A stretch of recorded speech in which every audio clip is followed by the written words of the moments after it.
This is the X-Zone Broadcast Network, broadcasting worldwide on broadcast affiliates and satellite program providers, including CNN Broadcast Network, Sirius Satellite Network, Star Media, Good News Radio Network, Angel Broadcast Network, Wiki Broadcast Network, and WPBN TV. For more information on the X-Zone Broadcast Network, visit us at www.xzbn.net.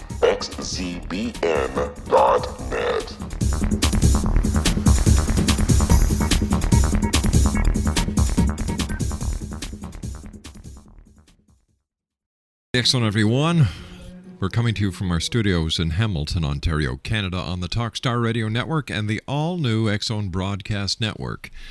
If you'd like to give us a call, our toll-free number worldwide is 1-800-610-7035. My email address is xzone@xzoneradiotv.com. On MSN Messenger, xzoneradiotv@hotmail.com. And our website, www.xzoneradiotv.com.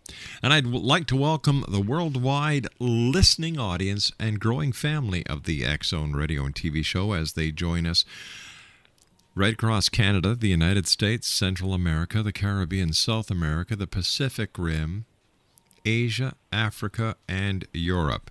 My guest this hour is Ed Grondine, and Ed is a veteran space journalist who also is the author of Man and the Impact in the Americas, a comprehensive overview of the effects of asteroid and comet impacts on the first peoples in America. Ed's primary beat since 1997 has been covering the lack of attention paid by NASA officials in dealing with the asteroid and comet impact hazard, and his reportage, analysis, research, and humor have appeared in everywhere from the Cambridge Conference all the way to radio, television, and newspaper shows around the world. Joining me now is Ed Grondine. And hey, Ed, welcome back to the X-Zone. Rob, it's always wonderful to be with you. So, Ed, what is new in the space beat, and especially when it comes to our good friends at NASA? Well, the big issue going down right now is the new NASA budget, and the killing of Ares 1, which was a terrible rocket, which didn't work. It actually failed in its first test flight, and the adoption of the direct launcher, which will be coming up shortly. You know, you'd imagine with time that NASA would get better, but it seems that they're starting to slip backwards, Ed. Actually, no. This President Obama and Bolden's new plan is very good. It's going to improve U.S. commercial launchers, and the shuttle will be converted into a heavy lift vehicle, which will allow us to do the Moon and Mars, manned missions to the Moon and Mars. And we're getting work done on some of the advanced propulsion technologies like ion propulsion, and solar propulsion, and VASMR. But, you know, I think I've asked you this before, Ed. Why do we need to go back to the moon? It seems like a waste of money to me. Well, the main reason for going back to the moon is actually to build instruments capable of detecting small comet fragments and asteroids. These things are incredibly small, incredibly dark, and you can pick them up quite easily from the moon with observatories or with radar. That's one of the primary reasons why China is looking at going to the moon. They've just announced their studies of the moon rocket coming up for the period 2020 on. What will happen to the America space race if China beats the U.S. back to the moon? China is actually, they aren't beating anybody. China is doing this for their own reasons. They'll partner with whoever wants to partner with them. They're doing this as an international outreach. They also provide telecommunications, Earth resource, and weather satellites to developing nations that can't afford the services any other way. So it's part of their diplomatic program, but they are on a very positive course of development for mutual benefit. Ed, stand by. You and I have to take our first break. Exonation. Ed Grondine is our special guest. Let me see. http://cosmictusk.com is the website, and Ed and I will be back on the other side of this commercial break as the X Zone continues from our studios in Hamilton, Ontario, Canada. Don't go away. This is Kevin Randall. For nearly 30 years, I have been investigating the case of the Roswell UFO. I have interviewed hundreds of people and stood on the crash site. Now in Roswell in the 21st century, I have reviewed dozens of hours of audio and videotaped interviews, examined hundreds of files that relate to the crash, and have returned to Roswell in an attempt to put all that information into the proper perspective. For the first time in Roswell in the 21st century, I have made a dispassionate reevaluation of all that material and provide a new look at what happened. This is a book that clears away all the clutter that has hidden the truth for so long, strips away the various lies that surround the case, exposes the Air Force attempts at cover-up, and found a core of solid information that tells us all where the case stands today. Roswell in the 21st century will be available in just a few weeks. For more information, please visit my website at www.kevinrandall.blogspot.com.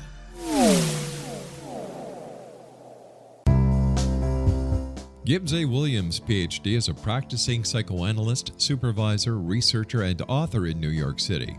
Much of his life has been dedicated to understanding nature and the uses of meaningful coincidences or synchronicities. His radical and original non-Jungian, non-mystical, non-magical theory of synchronicities illuminates much of the fog surrounding this challenging and perplexing topic. His ideas and manners are fresh, presented in a style that is both entertaining and highly informative. He is also an expert on crisis intervention, specially focused on violence reduction for the police and citizens, mastering anxiety, frustration, and stress without the use of medication, and effectively preventing and treating heroin addiction. Dr. Williams can be contacted at his email address at gwwilliamsny11@aol.com or visit his website at www.drgibbswilliams.com.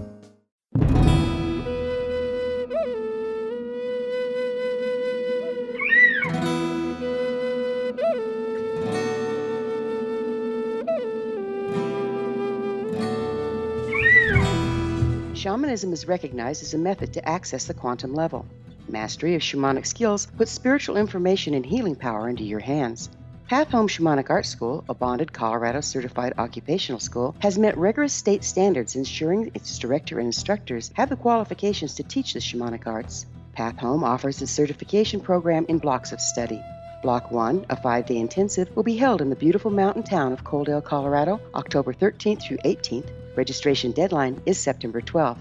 Experience journey trance, power animals, helping spirits, sacred space, and life purpose. Come discover your power. Join me, Gwilda Wiyaka, in the magical world of shamanism. Call 303-775-3431 or visit findyourpathhome.com.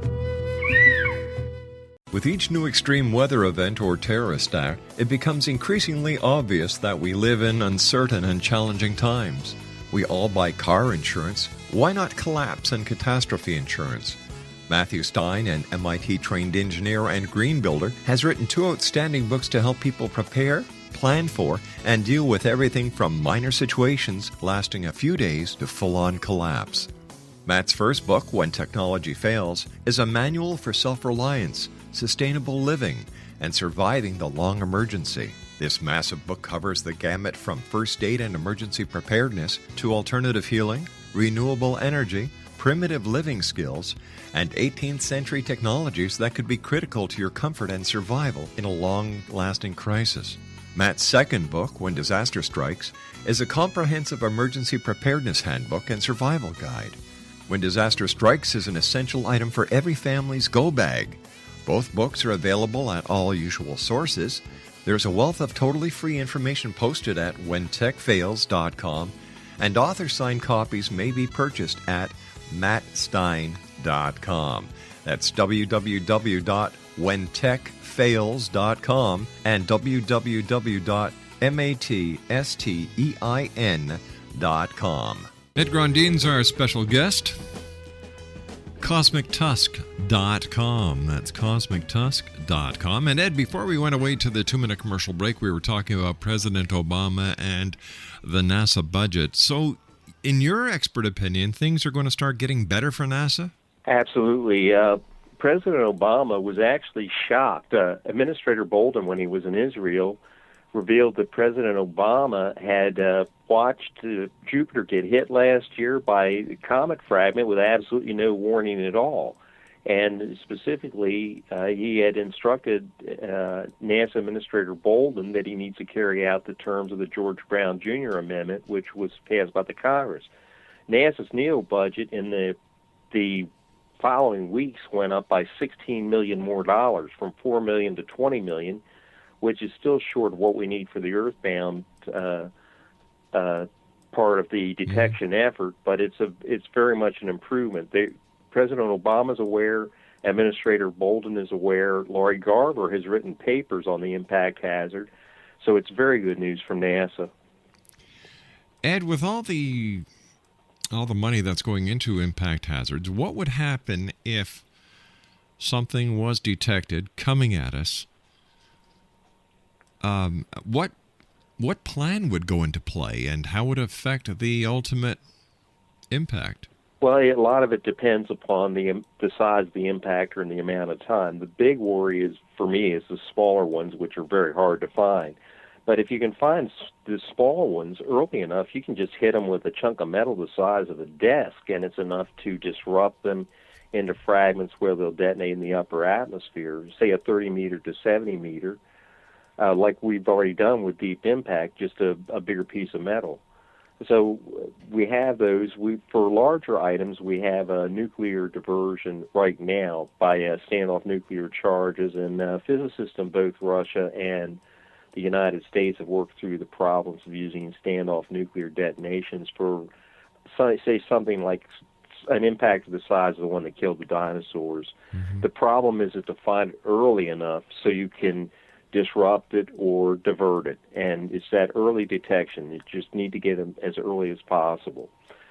If they're picked up by the Air Force, I'm assuming that President Obama and Administrator Bolden and the Air Force officials are working through ways of alerting what countries will be hit and alerting the launch crews, the guys who control weapons around the world, including the newly arming states, as to what's going to occur.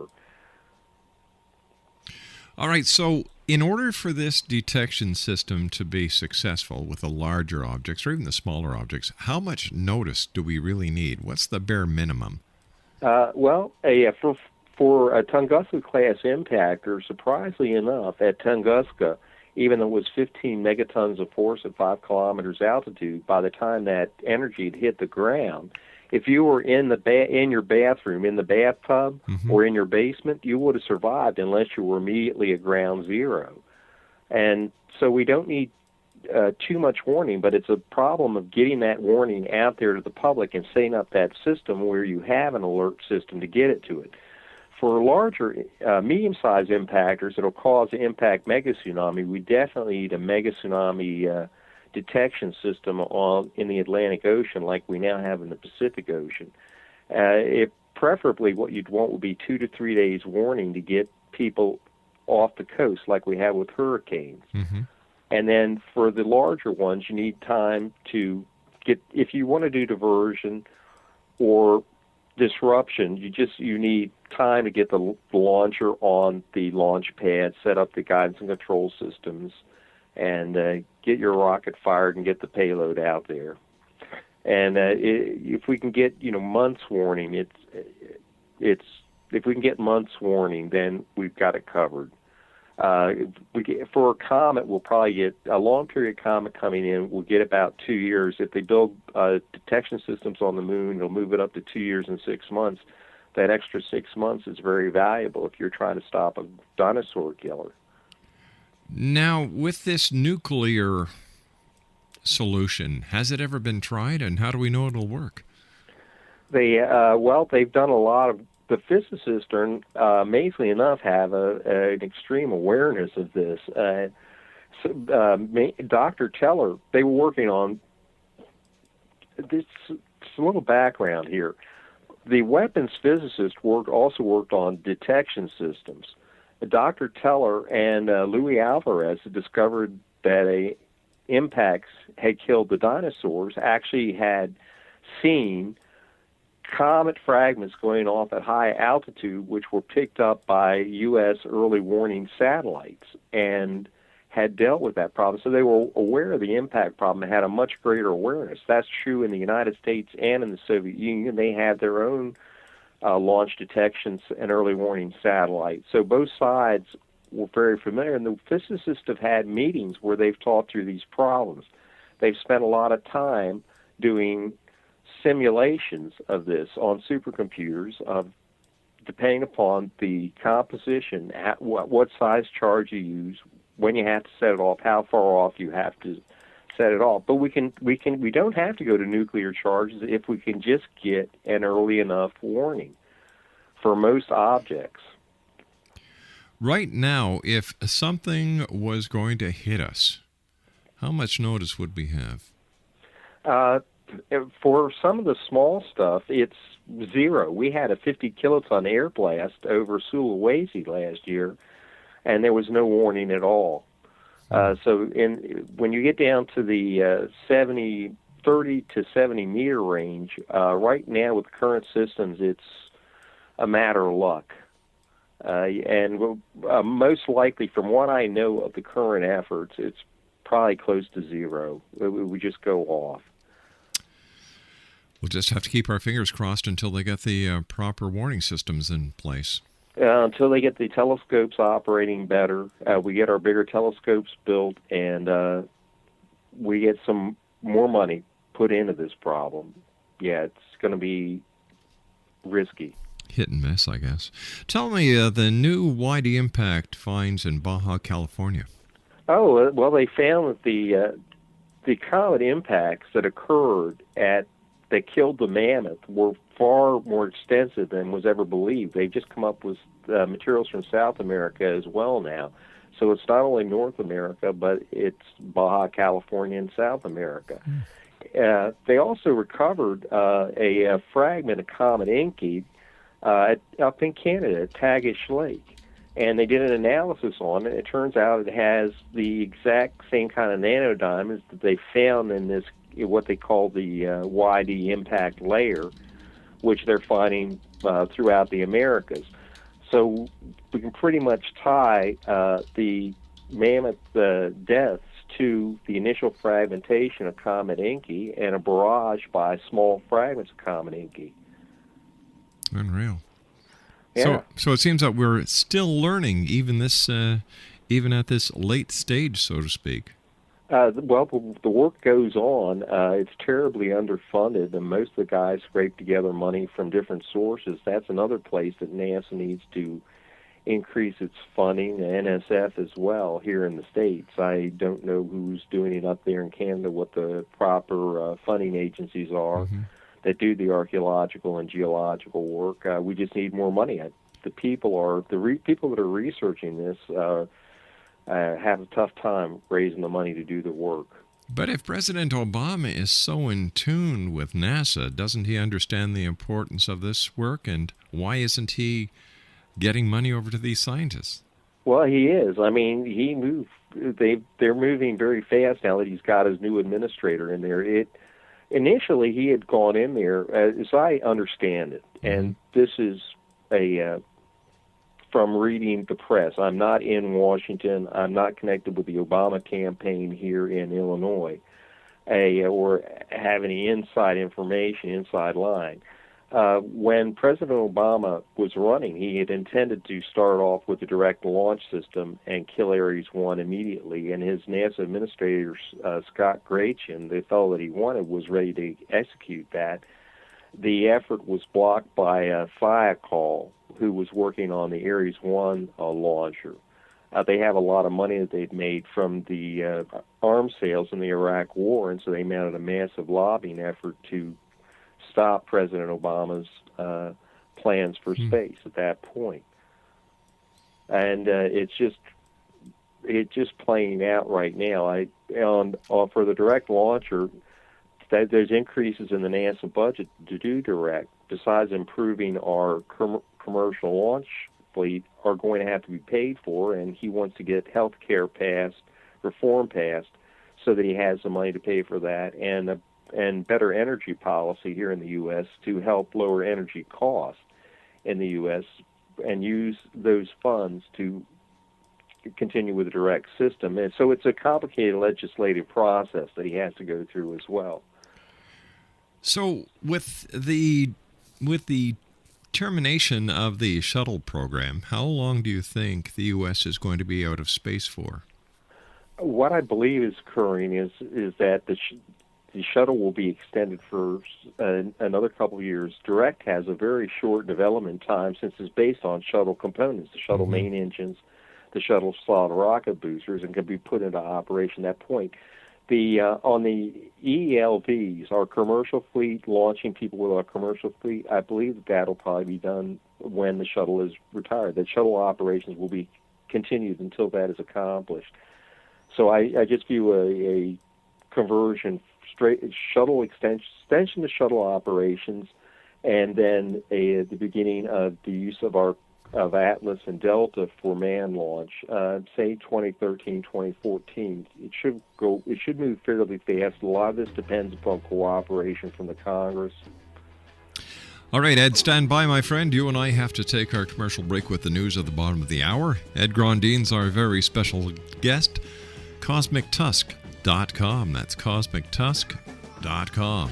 Ed Grondine and I will be back after the news as the X Zone continues around the world.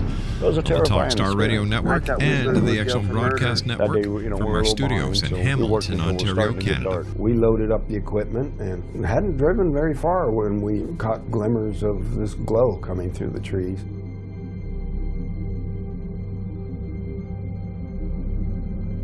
I urged Mike to hurry up and get up there. Travis had the door open before we even stopped. As he got closer, I heard the sound. One of the guys said, "You feel that?" I really panicked then. I told him, "Get the hell out of here."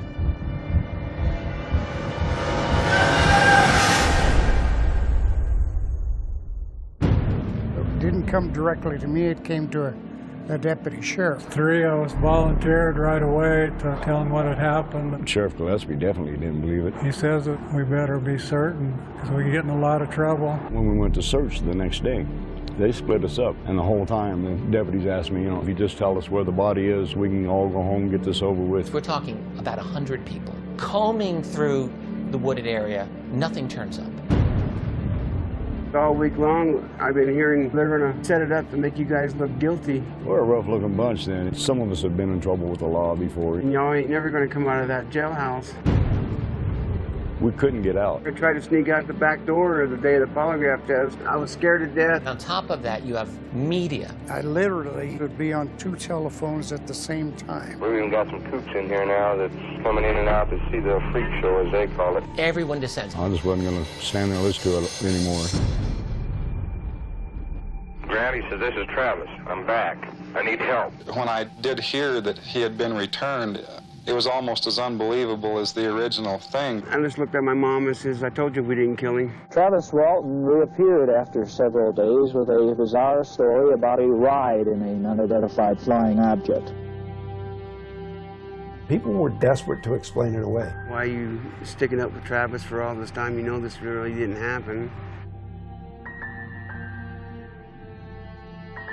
What happened to Travis after we took off in that truck, I can't tell you. I hated Travis for a long time after this. My whole world just tore up. But I believe every word Travis said about it. He's never lied to me about nothing.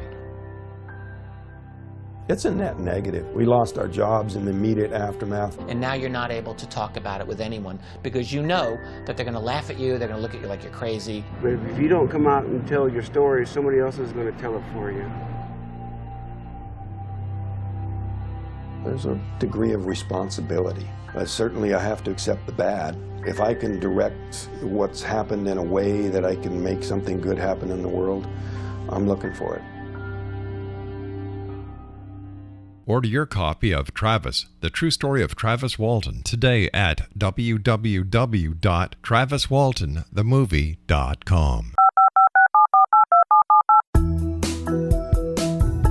Did you know that when you're on the road with limited data or Wi-Fi, you can still listen to the X-Zone radio show with Rob McConnell, The Science of Magic with Gwilda Wiyaka, High Tech with Corey Kay, and every minute of the 24/7, 365 programming of the X-Zone Broadcast Network by calling 712-432-9459, courtesy of TalkStream Live.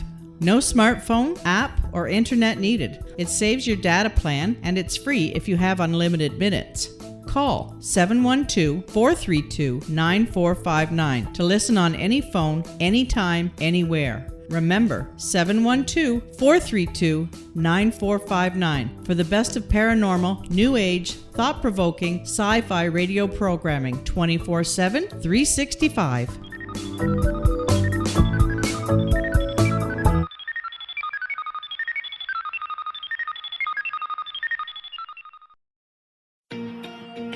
Wouldn't you love to know the secret to everything? Well then, meet Dr. Kimberly McGeorge and her cutting-edge breakthrough knowledge that combines science with possibility. Dr. Kimberly brings real-life answers and healing to those open to alternative solutions. She teaches solution-based programs and classes that will change all areas of your life forever. Specializing in conscious creation, intuitive readings, and energy medicine, you can rapidly shift health, relationships, business, and money and abundance challenges quickly. Receive her best-selling book, Secret to Everything, at no cost by going to secrettoeverything.com/X-Zone. That's right, transformation can start now. Just go to secrettoeverything.com/X-Zone and receive Dr. Kimberly's book for free.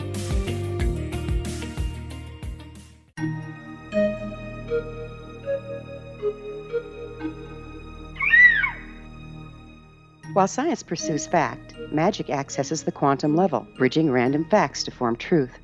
As long as science and magic remain separate and polarized, the truth cannot be known. I'm Gwilda Wiyaka. Join me on the Science of Magic radio program, dedicated to unification and evolution of consciousness. During each episode, I'll be speaking with experienced and respected scientists and mystics. From astrologers to astronomers, from medical doctors to shaman, the scientific method to dowsing and intuition, we'll weave together information from seemingly divergent practices to promote unity and enlightenment. Join me, Gwilda Wiyaka, and the Science of Magic right here on the Mutual Broadcast Network. For more information, visit www.thescienceofmagic.net.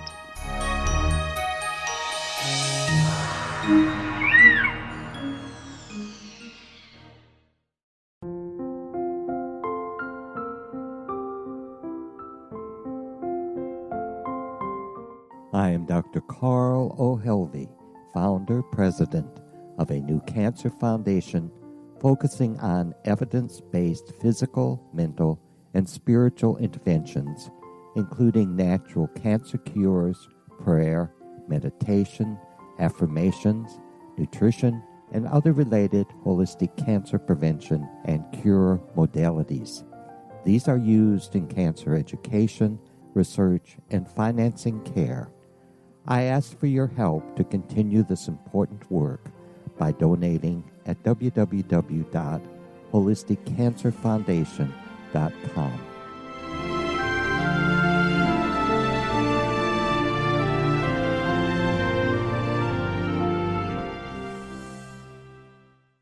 Welcome back, everyone. This is the X-Zone. My special guest this hour is Ed Grondine. His website is cosmictusk.com. And Ed, you and I were talking off air during the news break about the lack of coverage that NASA seems to get from mainstream media. You know, we hear about the launches, we hear about the landings, we hear if anything goes wrong.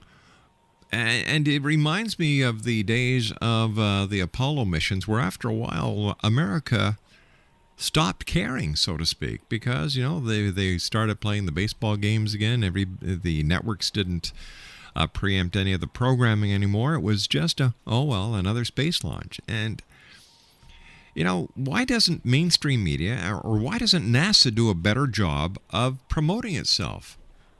Well, historically, if you go back to it, when initially it was thought when NASA was founded that Mars was very much like the Earth and was an easily colonizable planet. And that's still held by many of the space enthusiasts, man-Mars enthusiasts today. And the coverage tends to dominate towards man-Mars flight. That's all they want to hear about in many of the popular publications. They never ask about the impact hazard. And NASA's technologies, the stories of NASA's technologies and the improvement in the quality of our life don't get out there. But when it was discovered that Mars was not like the Earth, generally, the general populace lost interest in beyond Earth manned flight. And so there's a very hard core that absolutely still thinks that Mars could be used by people and settled, but the general population doesn't. NASA, for its part, fails to publicize, I think, adequately the things that they are doing in weather, geology, Earth resources, the technical improvements that go through our society. It's pretty bad coverage. There's also a lack of footwork done by reporters. There's very few guys out there that can go beyond a press release. In the popular press, you get a press release, you write it up. The industry publications are generally read by the industry. They'll cover defense and commercial satellites. They'll cover that in depth, which the general populace just enjoys the services from. We have our satellite TV dish picking up all 128 channels from space, and we're happy. We don't ever think about what went into that. But does the consumer really need to know all that, the intricates, the hard work that went on behind the scene, or like it's just like buying a car. You just want to turn the key and drive. You really don't care what happened to it in Detroit. Well, I think it would at least be nice if people realized that the money that was spent on NASA provided them with their weather forecast, a water forecast, and those great television services that they now enjoy. That was NASA technology that improved our lives in many ways. After all the coverage that NASA has done on Mars, how can there be anyone out there with half a brain in their head who thinks that Mars can be colonized? Well, a lot of people grew up on the idea of an Earth like Mars, and they're still stuck in their childhoods. That's about it. One of the worst parts about this is we're finding more and more fossils from Mars, which raises the possibility of back contamination, bringing a hostile pathogenic organism back from Mars if we do manned Mars exploration, or even with sample returns. It's for the guys that are actually responsible for that, it's a very great concern to them. The people within NASA that have to deal with that problem and working out systems to prevent that from happening. It's a horrible problem for them to work. It's one of the reasons why we may go to visit Phobos before we ever land on the surface of Mars. We can demonstrate flight technologies and make sure that there are no pathogenic creatures which have survived there for the billions of years. We just don't know at this point. But Ed, if we know that life on Mars or the colonization of Mars is not a very good idea, why in the name of heavens are there still people within the administration at NASA who actually want to spend money on the project? I think if you look at it, if you can get the launch costs and the travel costs low enough through better launch technologies, a small research station would make great sense. Studying the geology of another planet and the evolution of another planet in our solar system would give us a greater understanding of the evolution of our own planet and our own weather and our own weather systems and climate. If you have a model of Mars climate, then you have a better model of Earth's climate. In my field, if you know when objects hit on Mars, you have a great record of impacts in the geology of Mars, which is as you do on the Moon. So it's studying when those impacts occurred is very good information to have. So we have an idea how often these things hit, when they come in, and the effects. All right, but if we know there's no life on Mars, Why not just send another robotic little doohickey up there and let it take care of that situation? Why waste time and valuable assets in trying to put humans on that planet? It makes no sense to the logical mind. Well, it sort of doesn't make sense. Actually, one of the reasons we don't know that there isn't life on Mars, we don't know that there are not some kind of bacteria that, if brought back to Earth, would be devastating to humans. So why chance it? So why chance it? It's important to know if there. I think people want to know that life has evolved elsewhere in our universe. If we know that there's life if life evolved on Mars, then we know that there's a better chance that there's other intelligent civilizations out there in our universe. Then we have erased the possibility of contacting them, gaining great technologies. So it's interesting in that regard, and also understanding our own biology. Whatever kind of biology a Martian life form may have evolved would give us greater insight into our own biology. So it has medical uses as well, how our bodies function, how organisms, how life on Earth functions, or plants. But how can we establish this by wasting valuable assets, valuable scientific resources, and money on a dead planet? It makes no sense unless we've got all this money that the rest of the Americas and the citizens have no idea that we really have, and we're in the position to waste money. I don't think, I'll agree with you on that. I mean, I think we need to deal with the impact hazard first. Right. And but a small probe to Mars, the rovers, like the rovers that are there now, going through the planet, is $300 million, maybe about $400 million, and if you divide that by a population, it turns out to be about $1 a person. And I think you actually do end up with if you look at just in terms of the geological and impact knowledge, the knowledge of how our own Earth was formed, that we gain for that $400 million expenditure. Here in the United States, so it would be $1.25 a person. All right, Ed, what have we learned after spending all this money by sending these robots to Mars? What have we learned that helps us in our day-to-day life, that helps the unemployed, that helps the sick, that helps the hungry?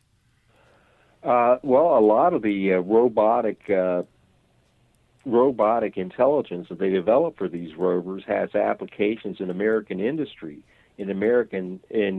or industrial robots here in the United States and Canada. So that's been a benefit. We've had better telecommunication systems as a result of the need to transfer data from Mars to the Earth. There's been improvements in our radio and television systems because of this development in technology. We've learned a lot about the climates from examining Mars climate. We've learned about the geology. We've learned about the Mars impact history. A lot of that, I'd like to see more money spent on analyzing the craters on Mars. We have the imagery down here. It's a question of counting it out. We can see strata on Mars. We know that there's impacts there that have freed water from the subsurface periodically. We'd like to know when those impacts occurred, the dinosaur killing class impacts, when they occurred. And if you look at the high-resolution images of Mars that we have now, we can see the strata clearly marked for when these things hit. If we can get some good dates on that, that's very valuable information in terms of preserving humans on Earth. And it just staying alive. It's tough. You don't improve your economy as a whole by trashing your aerospace sector. You're not going to improve the rest of Canada's economy by shutting down Bombardier. You don't improve the U.S. economy by hurting Boeing. It's just. But when it comes, try and sell this dream to the people who have nothing, the people who are losing their homes, the people who, are finding it very hard to feed their families. How about the people who can't get medical aid?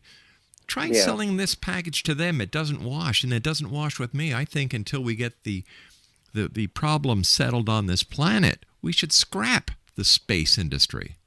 Well, the space industry will help us to solve a lot of the problems on this planet. Food supplies, water supplies, understanding our weather, better telecommunications. Those help people a whole lot.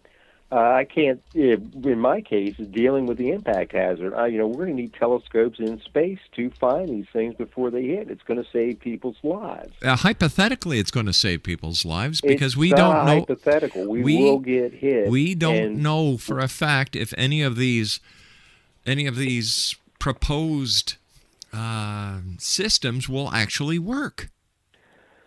We know that our first attempts, WISE, the current infrared satellite, is starting to work. There's a second generation of that they want to put up called NeoVis, which will be much better, and it'll help. Each step towards finding these things will help save millions to billions of lives.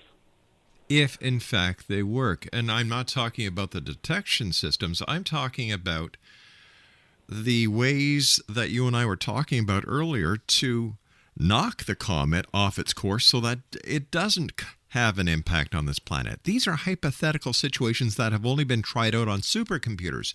And we know for a fact, based on history, that simulations do not always work. Well, even if we get warning, as I was mentioning before, for the small ones, if you just get into the basement or, a secure storm structure for up to a Tunguska class, you can drop the number of people killed dramatically. If for a medium-sized ocean impactor, which in 7/10 of the world's surface is covered by ocean, if you have 2 to 3 days warning, you just evacuate. As you do in a hurricane, you end up saving 60 million people's lives.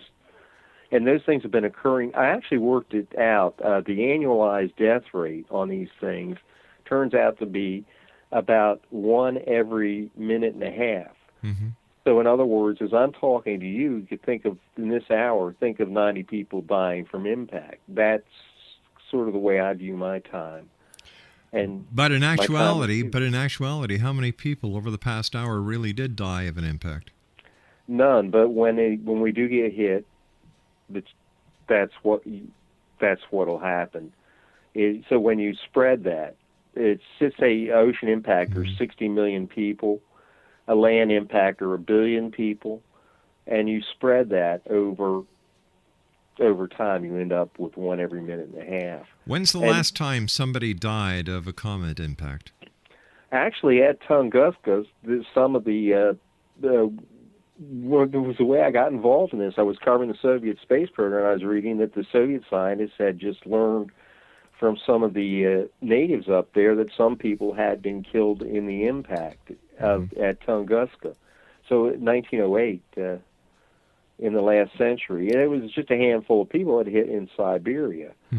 But before that, we've had, I want to say there was the largest one that we had in the last, one of the largest ones that we had was the one that sank the Chinese commercial fleet and washed the people off of Pohnpei out in the Pacific and washed the Aboriginal people off the coast of Australia. I think the estimated date for that right now is about 1443. We're still working on the dates. All right, Ed, please stand by. You and I have to take our final break. Exonation, Ed Grondine's our guest, CosmicTusk.com. We'll be back on the other side of this commercial break as the Exxon continues from our studios here in Hamilton, Ontario, Canada. Don't go away.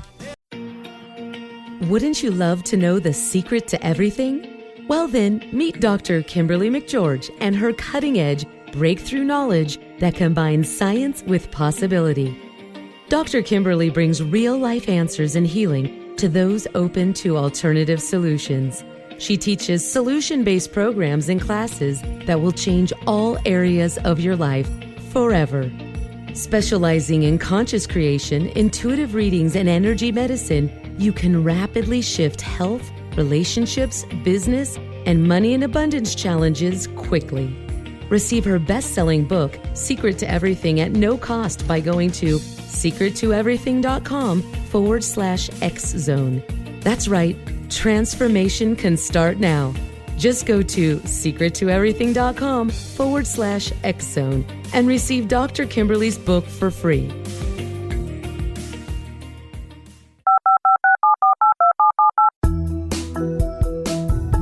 Did you know that when you're on the road with limited data or Wi-Fi, you can still listen to the X-Zone radio show with Rob McConnell, The Science of Magic with Gwilda Wiyaka, High Tech with Corey Kay, and every minute of the 24/7, 365 programming of the X-Zone Broadcast Network by calling 712-432-9459, courtesy of TalkStream Live. No smartphone, app, or internet needed. It saves your data plan, and it's free if you have unlimited minutes. Call 712-432-9459 to listen on any phone, anytime, anywhere. Remember, 712-432-9459 for the best of paranormal, new age, thought-provoking, sci-fi radio programming 24/7, 365.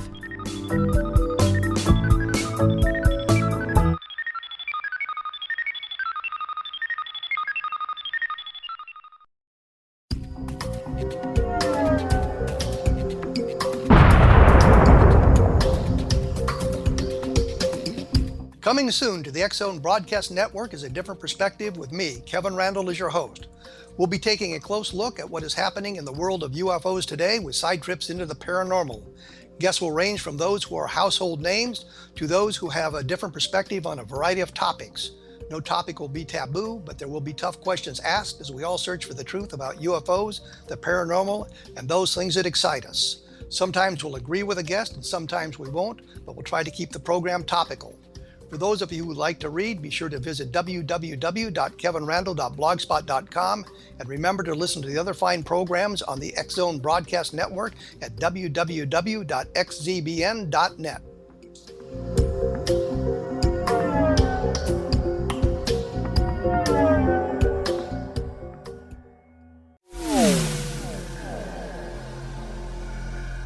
This is Kevin Randall. For nearly 30 years, I have been investigating the case of the Roswell UFO. I have interviewed hundreds of people and stood on the crash site. Now in Roswell in the 21st century, I have reviewed dozens of hours of audio and videotaped interviews, examined hundreds of files that relate to the crash, and have returned to Roswell in an attempt to put all that information into the proper perspective. For the first time in Roswell in the 21st century, I have made a dispassionate reevaluation of all that material and provide a new look at what happened.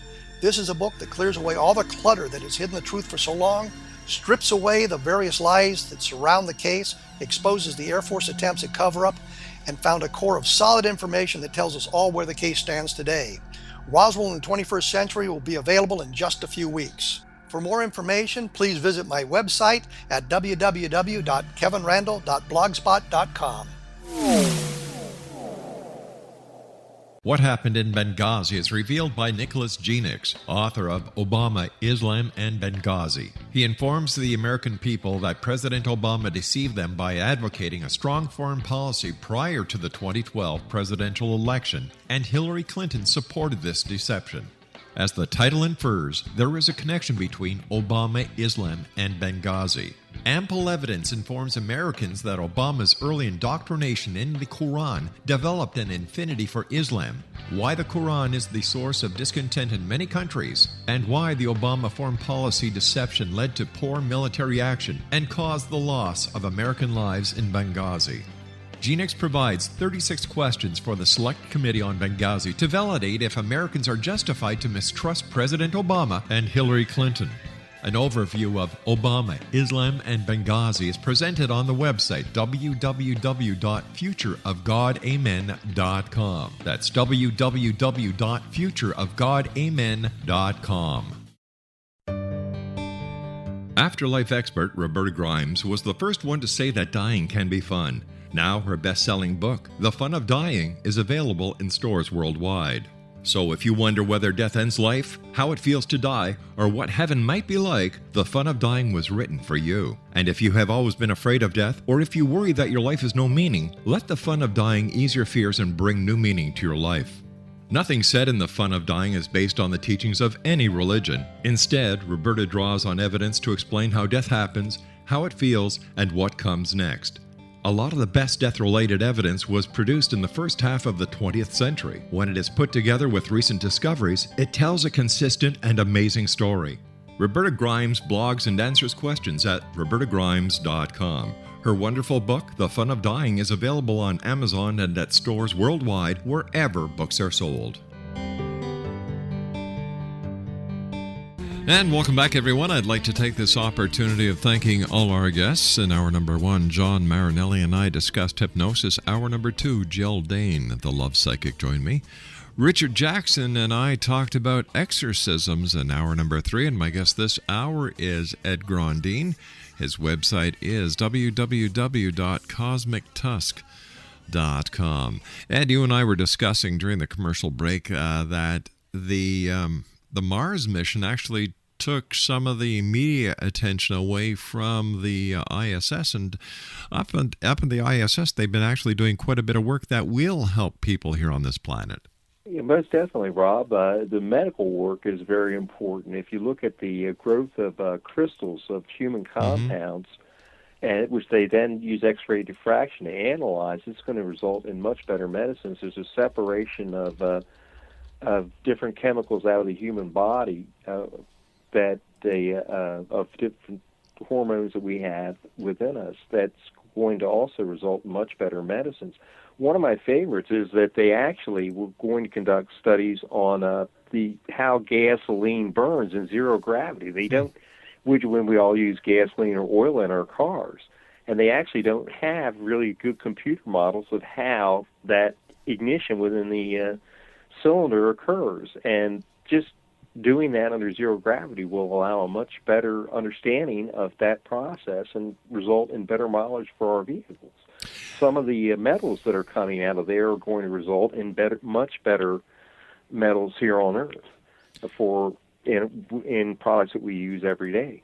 I don't know, when it comes to the gasoline, I think that, once again, the money would be better spent finding alternative fuel than gasoline. I think gasoline is going to be a white elephant very shortly, and if we got rid of petroleum and fossil fuels, then there'd be one less war to fight. But hey, that's just my opinion. Well, if you look at the battery technology and the improved battery technology, a lot of that has come from NASA applications, so it feeds back into exactly the problems that you're talking about, solving those problems.